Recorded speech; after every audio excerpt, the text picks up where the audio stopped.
Tac, bien installé.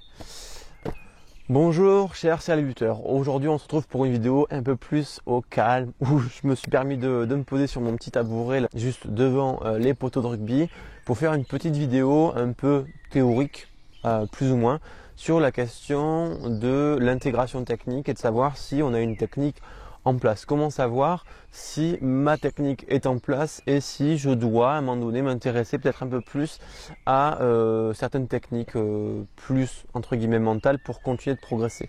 Donc j'ai fait une petite vidéo introductive à cette question du mental précédemment. Je mettrai une fiche en l'écran pour que tu puisses aller jeter un coup d'œil. Il faut savoir que ce soit tant corporel, technique ou mental, les deux peuvent se travailler en même temps, en synergie, etc. Aujourd'hui, on va se centrer un peu plus sur la question technique, comment savoir quand est-ce que je suis en place, quand c'est que techniquement ça tient la route. Il y a plusieurs indices. Déjà, sur les vidéos, si tu as l'habitude de regarder ce que je propose au niveau des fondamentaux, tu regardes des vidéos de toi en train de buter, tu regardes si les fondamentaux sont en place. Donc, posture, bras d'appel, pied d'appui et le petit bonus, c'est pas vraiment un fondamental pour moi, ça englobe tout ça, c'est la clé magique, c'est le fameux J-swing, le swing en J. La jambe s'élève vers les poteaux et vers la cible dans un mouvement vers l'avant.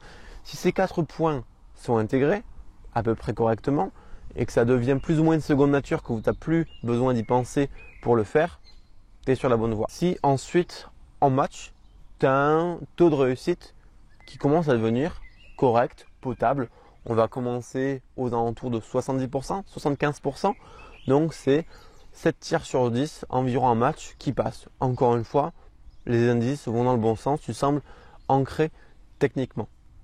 Après, un des derniers aspects pour savoir si tu es en place techniquement, donc il y a les fondamentaux, il y a les résultats en match, mais peut-être qu'en match, tu n'as pas encore eu l'occasion de beaucoup buter. Soit tu es buteur numéro 2, soit tu commences juste à prendre cette responsabilité-là, tu n'as pas parfois 2, 3, 4 saisons, 5 saisons pour faire tes stats. Donc je t'encourage à faire tes stats en match, hyper important, mais j'y reviendrai dans une autre vidéo certainement.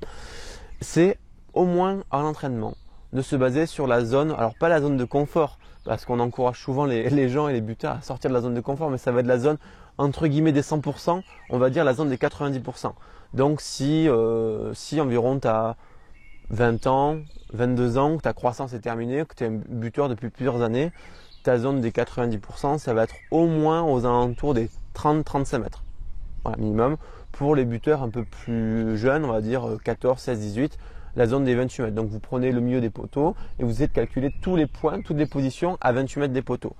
Dans cette zone des 90%, que j'appelle pas 100%. Pourquoi? Dans cette zone des 90%, c'est là où il doit y avoir un sans faute. Alors tu vas me dire, 90% c'est pas un sans faute.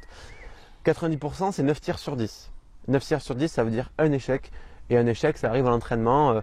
On a un peu glissé, on a mal présenté son pied. C'est un truc, il y a un échec et on va savoir le corriger tout de suite. C'est-à-dire, on va se dire, oui, je suis con, j'ai juste oublié de faire ça. Et le tir d'après, c'est réglé tout de suite et peut-être même pour plusieurs mois sans reproduire cette erreur. Donc, si par rapport à ton âge, par rapport à ton niveau, par rapport à ta puissance, par rapport à ton passé de buteur, si ça fait 15 ans que tu butes, à un moment donné, ça doit au moins correspondre à 30-35 mètres. Si à l'entraînement, ta zone des 90% correspond à ton niveau, comme je dis, technique, de puissance, etc., je pense que techniquement, tu commences à être en place. Et si jamais vraiment avec ces 3 indices, ces 3 pistes, donc les fondamentaux sur la vidéo, tes stats en match ou la zone des 90% d'entraînement, si tu as toujours des doutes, tu peux venir sur Instagram, je mettrai sur mon Instagram, je mettrai le lien en description. Tu m'envoies une petite vidéo de ta technique et je te dis plus ou moins rapidement sur en général quelques jours suivant le travail que j'ai à côté, parce que c'est pas encore mon métier à temps plein d'être consultant de jeu au pied. J'ai un métier à côté. Donc suivant mon emploi du temps, je vais te faire un petit feedback et te dire voilà, là, ça m'en passe, tu as juste ça à corriger, puis après voilà, ça roule, faut s'entraîner, faut qu'il y ait du plaisir. Faut regarder mes vidéos, bien sûr. Surtout pense à t'abonner, à cliquer sur la cloche des buteurs pour être au courant des prochaines sorties. Et puis, ce sera, je pense, à peu près tout pour cette vidéo. J'espère qu'elle t'a plu. Si jamais elle t'a plu, mets un petit pouce bleu, un pouce en l'air pour me dire, pour me signifier que tu as aimé ce contenu. En description, tu trouveras un lien, le tout premier lien. C'est un accès à 5 vidéos gratuites et exclusives pour les buteurs qui veulent régler les derniers détails de leur technique et performer face au poteau en match, être un serial buteur. Tu n'as qu'à me laisser ton email et ton prénom, je te l'envoie dans la minute qui suit. Je te remercie une dernière fois pour ce visionnage. C'était Vincent, ton coach de jeu au pied. À bientôt. Ciao.